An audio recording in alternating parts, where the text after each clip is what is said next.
Hi friends, இன்னைக்கான video என்னன்னா ஒரு 2-3 நாள்ல நியூ இயர் வருது இல்லையா, அதுக்கான ஒரு ஸ்பெஷல் வீடியோ தாங்க இது. என்ன அப்படின்னு கேட்டீங்கன்னா ஒரு கேக் வந்துட்டு பண்ண போறேங்க. ஆமா ஃப்ரெண்ட்ஸ், ஆனா இது ஒரு நார்மல் கேக் இல்லாம 7 கலர் வச்சு ஸ்பெஷலான ரெயின்போ கேக் தான் பண்ண போறோம். வாங்க எப்படி செய்யறது அப்படின்றத பார்க்கலாம். ஓகே, இப்போ நம்ம ஃபர்ஸ்ட் அந்த கலர்ஃபுல்லான ரெயின்போ கேக் பண்றதுக்கான மாவு ரெடி பண்ணிடலாம். அதுக்கான நான் மைதா மாவு தான் எடுத்து வச்சிருக்கேன். இந்த மைதா மாவு அப்படியே டேரக்டா சேர்க்காம ஒரு சல்லடை வச்சிருக்கேன், இதில் வச்சு சலிச்சுக்கலாம். நான் ஒரு 3 கப்பு மைதா மாவு எடுத்துக்கிறேன். ஒரு கப்போட அளவு 200 கிராம், மொத்தம் 600 கிராம் வரும். இந்த கேக்கோட அளவு 1 கிலோ தாண்டியே வரும். அதே போல் நீங்கள் எந்த அளவு கேக் செய்ய போறீங்களோ அதுக்கேற்ற அளவு மாவு எடுத்துங்க. இப்போ நல்லா சலிச்சுக்கலாம். சலிச்சு எடுத்தால் பாருங்க நல்லா சாஃப்டாக இருக்கும். இப்போ அடுத்த பேக்கிங் பவுடர் எடுத்து வச்சிருக்கேன், இதில் ஒரு ஸ்பூன் போட்டுக்கலாம். அதே போல் எடுத்து பேக்கிங் சோடா எடுத்து வச்சிருக்கேன், இதில் ஒரு ஸ்பூன் போட்டுக்கலாம். அடுத்ததாக ஒரு 200 ml ஆயில் எடுத்து வச்சிருக்கேன், இதையும் அப்படி ஆட் பண்ணிக்கலாம். நான் சன்ஃப்ளவர் ஆயில் எடுத்து வச்சிருக்கேன். நீங்கள் ஆயில் எடுக்கிறப்ப மேக்ஸிமம் எந்த ஃப்ளேவரும் இல்லாத ஆயிலை எடுத்துங்க. அடுத்த பால் எடுத்து வச்சிருக்கேன், ஒரு 1/4 லிட்டர் பால். இது பாக்கெட் பாலுங்கிறதுனால அப்படியே ஊற்றிக்கிறேன். நீங்கள் வீட்டு பால் அந்த காய்ச்சி ஆற வச்சு சேர்த்துங்க. அவ்வளோதான். இப்போ ஒரு பிளெண்டர் வச்சு இதை மிக்ஸ் பண்ண ஆரம்பிக்கலாம். ஸ்டார்டிங்கில் கொஞ்சம் கஷ்டமாக தான் இருக்கும், ஆனால் போக போக நல்லா மிக்ஸ் ஆகி நல்லா உதிரி உதிரியாக இருக்கும் பாருங்கள். இது போல் அடுத்து என்ன பண்ணால் ஒரு பவுல் எடுத்து வச்சிருக்கேன், இதில் ஒரு 8 முட்டை எடுத்து வச்சிருக்கேன், அதை அப்படியே உடச்சி ஊற்றிக்கலாம்.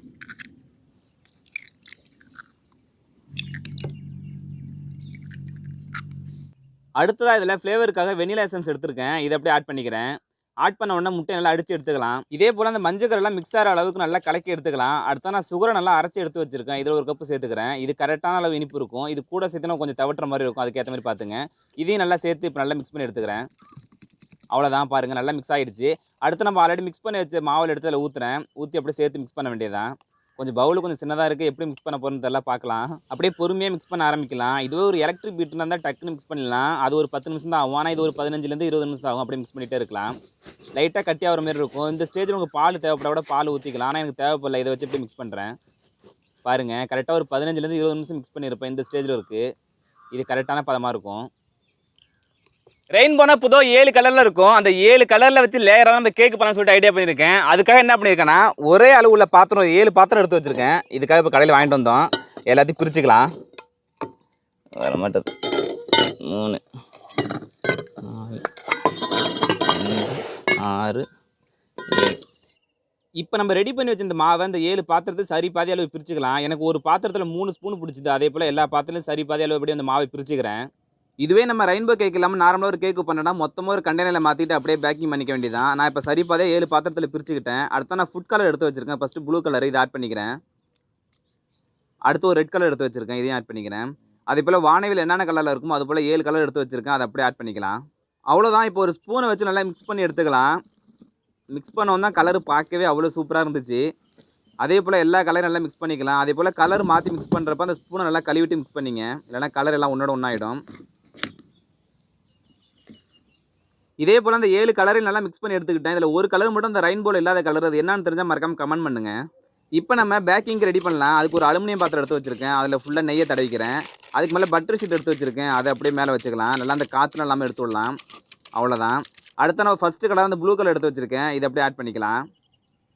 கரெக்டாக சென்டரில் ஊற்றலாம். பார்க்குறதுக்கு கம்மியாக தான் இருக்கும், ஆனால் அது உப்பி வரப்போ கொஞ்சம் அதிகமாக தான் இருக்கும், பிரச்சனை கிடையாது. அப்படியே ஊற்றிட்டு லைட்டாக அப்படியே டேப் பண்ணி விடுவோம். கரெக்டாக அந்த ரவுண்ட் ஷேப் வர அளவுக்கு அப்படியே டேப் பண்ணிக்கலாம். இப்போ நமக்கெல்லாம் ரெடியாக இருக்கிறது நம்ம பேக்கிங் பண்ண ரெடி பண்ணிடலாம். இப்போ நான் பேக்கிங் பண்ணுறது ஒரு அடிக்கணமான பாத்திரம் தான் எடுத்துருக்கேன். இதுக்கு பதில் நம்ம இட்லி பானை அதோட வச்சு வைக்கலாம். இப்போ என்ன பண்ணுறேன்னா கீழே கொஞ்சம் மணல் கொட்டிக்கிறேன். பாத்திரம் வந்து ரொம்ப கறி பிடிக்காமல் இருக்கும், அது மட்டும் இல்லாமல் ரொம்ப வேர்வை இல்லாமல் இருக்கும், அதனால மணல் சேர்த்துக்கிறது. இதை அப்படியே கொஞ்ச நேரம் மூடி வச்சிடலாம். இப்போ ஒரு 10 நிமிஷம் கொஞ்சம் ஹீட்டாக இருக்குது. இப்போ அப்படியே ஓப்பன் பண்ணிடுறேன். ஓப்பன் பண்ணிவிட்டு ஒரு பிரிமணன் வச்சுருக்கேன், அதை அப்படியே உள்ளார வச்சிடலாம். வச்சுட்டு இப்போ நம்ம கேக் கண்டெய்னர் தூக்கி அப்படியே வச்சிடலாம் உள்ளார. அவ்வளோதான். இப்போ அப்படியே க்ளோஸ் பண்ண வேண்டியதுதான். அவ்வளோதான், அப்படியே மூடி வைக்கட்டும். ஒரு 15லேருந்து 20 நிமிஷம் ஆகும். அதில் கொஞ்சம் அடுப்பு எரிச்சு விட்டுருக்கலாம். ஓப்பன் பிளேஸாக இருக்கனால அடுப்பு எரியுமோன்னு சொல்லிட்டு பயந்துட்டு இருந்தோம், ஆனால் நல்ல வேலை காற்று இல்லை, நல்லாவே எரிஞ்சுது. கரெக்டாக நம்ம பேக்கிங் வச்சு ஒரு 20 நிமிஷம் இருக்கும். இப்போ ஓப்பன் பண்ணி பார்த்தேன், கரெக்டாக அது வெந்துட்டான்னு பார்க்குறது ஒரு ஸ்பூன் விட்டு பார்க்குறேன் பாருங்கள்.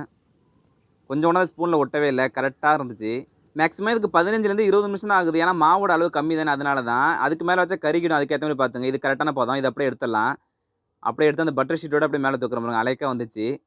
இப்போ அப்படியே பிரித்து எடுக்கலாம். அந்த கார்னர்னா பாருங்களேன் சூப்பராக ப்ரௌனிஸாக இருந்துச்சு. இதே போல் டைமிங் மட்டும் கரெக்டாக நோட் பண்ணிங்க, இல்லைனா கருகிறது வாய்ப்பு இருக்குது. அதே சமயத்தில் சீக்கிரம் எடுத்தாலும் வேகமாக இருக்கும், அதுக்கேற்ற மாதிரி பார்த்துங்க. இப்போ பாருங்கள் நம்மளுக்கு பர்ஃபெக்டாக வந்திருக்கு, ஒரே ஈவனாக வந்திருக்கு. இப்போ இதே போல் அந்த பேலன்ஸில் 6 கலரையும் இந்த கண்டெய்னரில் மாற்றி நல்லா பேக்கிங் பண்ணி எடுத்துக்கலாம்.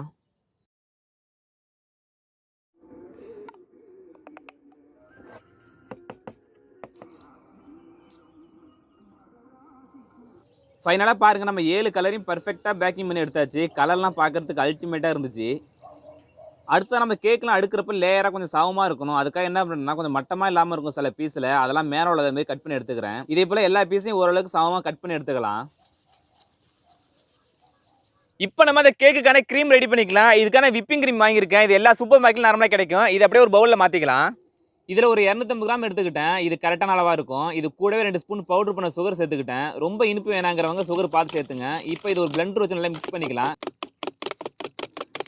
கிட்டத்தட்ட ஒரு ½ ஹவர் இப்படியே மிக்ஸ் பண்ணிட்டோம்னா கடைசியாக இந்த அளவுக்கு நம்மளுக்கு க்ரீம் கிடைக்கும். பாருங்கள் எந்த அளவுக்கு ப்ளஃபியாக இருக்குது பாருங்கள். இது போல் இருந்தால் நம்ம கேக்கில் அப்ளை பண்ணுறது பார்க்குறது நல்லாயிருக்கும்.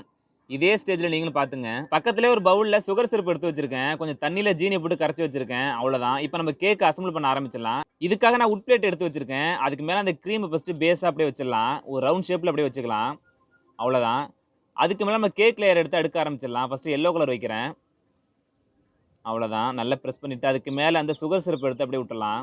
ஒரு 3 ஸ்பூன் விட்டால் கரெக்டாக இருக்கும். அடுத்ததாக க்ரீம் அப்ளை பண்ண வேண்டியதான். நம்ம டேரெக்டாக அப்படியே க்ரீம் அப்ளை பண்ணோம்னா ஒரு ப்ராப்பராக அப்ளை பண்ண முடியாது. அதுக்காக என்ன பண்ணேன்னா ஒரு டிரான்ஸ்பரண்ட் கவரில் போட்டு வச்சுருக்கேன். இதில் வச்சு அப்படியே நம்ம அப்ளை பண்ணிக்கலாம். ஃபுல்லாக அப்படியே ரவுண்ட் ஷேப்பில் அப்படியே அப்ளை பண்ணிக்கலாம். அவ்வளோதான். இப்போ ஒரு கத்தி எடுத்து அப்படியே மட்டப்படுத்துகிறேன் பாருங்கள். இப்போ கொஞ்சம் ஈஸியாக இருக்கும் மட்டப்படுத்துறதுக்கு. அதனால தான் அப்படியே சமப்படுத்தலாம். இது கரெக்டாக ஹேண்டில் பண்ண தெரியல. ஆனால் ஏதோ எப்படியோ மேட்ச் பண்ணி அப்படியே பண்ணிகிட்டு இருக்கேன். இதே போல் இருக்கிற மற்ற 6 பீஸையும் ஒன்றுக்கு மேலே ஒன்று வச்சு அந்த சுகர் சிரப்பு அந்த க்ரீம் அப்படின்னு சொல்லிட்டு ஸ்டெப் பை ஸ்டெப்பாக ப்ராப்பராக அடிக்கிக்கலாம்.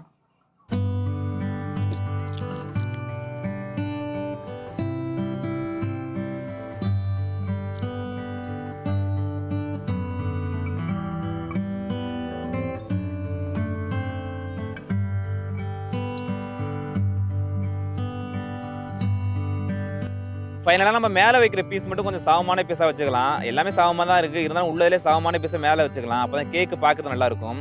இதை இப்போ ஃபுல்லாக கவர் பண்ணலாம் க்ரீம் வச்சு. ஸ்டார்டிங்கில் தான் கொஞ்சம் பயந்துட்டே அந்த க்ரீம் எப்போ அப்ளை பண்ண போகிறோம்னு சொல்லிட்டு. ஆனால் பண்ண கொஞ்சம் ஈஸியாக தான் இருந்துச்சு. எங்கெல்லாம் கேப்பு தெரியுதோ அங்கெல்லாம் அப்படியே அழகாக அந்த க்ரீம் அப்ளை பண்ணிட்டு வந்தேன். நம்ம நார்மலாக ஒரு கத்தியை வச்சு இந்த அளவுக்கு ஃபினிஷிங் கொடுக்க முடியும். ஆனால் கேப் எங்கெல்லாம் இருக்கோ அங்கெல்லாம் கரெக்டாக பார்த்து ஃபில் பண்ணிட்டு வரணும். பாருங்கள் இந்த அளவுக்கு நான் ஃபுல்லாக அப்படியே அந்த க்ரீமை வச்சு மூடிட்டேன். ஓரளவுக்கு அந்த கேக் ஷேப் வந்துருச்சு. ஃபைனலாக நம்ம கேக்கு அழகுபடுத்த கொஞ்சம் ஜேம்ஸ் மிட்டாய் கொஞ்சம் ஜீரக மிட்டாய் எடுத்து வச்சுருந்தேன். இதை வச்சு தான் நான் ஃபுல்லாக கேக்கு கார்னிஷிங் பண்ணியிருக்கேன். ரெயின்போ அப்படிங்கிறது கொஞ்சம் கனெக்டடாக இருக்குன்னு சொல்லிட்டு தான் நான் அந்த ஜேம்ஸ் மிட்டாய் செலக்ட் பண்ணேன், கலர்ஃபுல்லாக இருக்குன்னு சொல்லிட்டு. இது இல்லாமல் நீங்கள் நார்மலாக இந்த ஜெர்ரி போகலாம். அது மட்டும் இல்லாமல் இந்த க்ரீம்லேயே கொஞ்சம் கலர் சேர்ந்து அதை கூட நம்ம அழகுபடுத்திக்கலாம். இப்போ நம்ம அந்த 2 மிட்டாய் வச்சு ஃபுல்லாக கார்னிஷிங் பண்ணிக்கலாம்.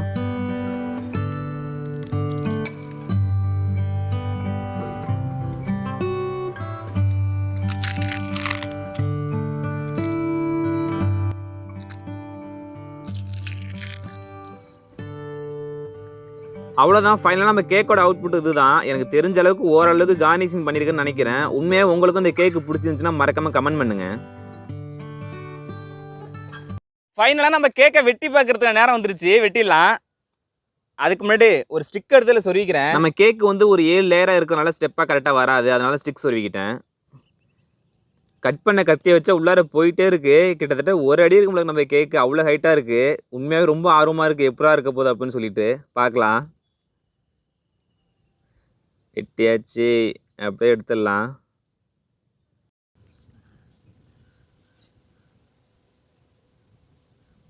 வாவ், வேற லெவல் இருக்கு. என்ன சொல்றதுன்னு தெரியல. எனக்கு சுத்தமாக பேச்சா வரல. செமையா இருக்கு உண்மையாவே. அந்த லேயர்லாம் பாருங்க எவ்வளோ பர்ஃபெக்டாக வந்துருன்னு சொல்லிட்டு. உண்மையாக நாங்கள் பயந்துட்டே இருந்தோம் எந்த அளவுக்கு வரப்போகுதுன்னு சொல்லிட்டு. ஆனால் கடைசியில் பார்த்தா வேற லெவலாக இருந்துச்சு. எங்களுக்கு ரொம்பவே ஃபுல் சாட்டிஸ்ஃபைடாக இருந்துச்சு. உங்களுக்கும் பிடிச்சிருந்துச்சுன்னு மறக்காம கமெண்ட் பண்ணுங்க. ரெயின்போ கேக்கை வந்துட்டு பாருங்க அப்படியே எடுத்து வானத்திலே வைக்கலாம்ல இருங்க. அந்த அளவுக்கு வேற லெவலில் இருக்கு நம்ம கேக்கு. நம்ம இப்போ வந்துட்டு சாப்பிட்டு பார்த்து டேஸ்ட் எப்படி இருக்கு அப்படின்னு வந்துட்டு சொல்ல வரேன். நம்ம சொல்லிடலாம். சாப்பிட்டு பார்க்கலாமா? சாப்பிடு. அப்படி எப்படி ஒரு பீஸ் எடுக்கு. இவ்வளோ ஹைட்டாக கேக் நாங்கள் வெட்டினதே கிடையாது. தான் ஃபர்ஸ்ட் டைம். அப்படியே அந்த கேக் எல்லாம் ஒரே நேரில் நிக்கி பாருங்க. அதுதான் வேற லெவல். அப்படியே கொடுத்துட்டியா? அப்படியே பிடிச்சி அப்படி சாப்பிடுறது.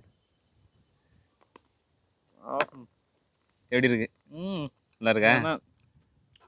உண்மையிலே வேற லெவலுங்க. அந்த க்ரீமுக்கு அதுக்கு அப்படியே கலர் கலரா கண்ணு வச்சு அதை சாப்பிட நீங்க. அது ஃபுல்லாக அப்படியே வீட்டுக்கு எடுத்து போய் காட்டணும் ஒரு ஆசை. அதனால அதை கட் பண்ணல அப்படியே வச்சிருக்கோம். இதே இப்படி சாப்பிட்டு பார்க்கலாம். முத்து செமையா இருக்கு முத்து.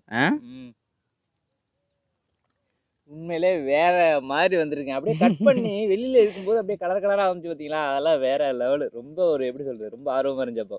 உண்மையாவே கேக்கு செய்யலாம் பெரிய இதாக நினச்சிட்டு இருந்தோம்.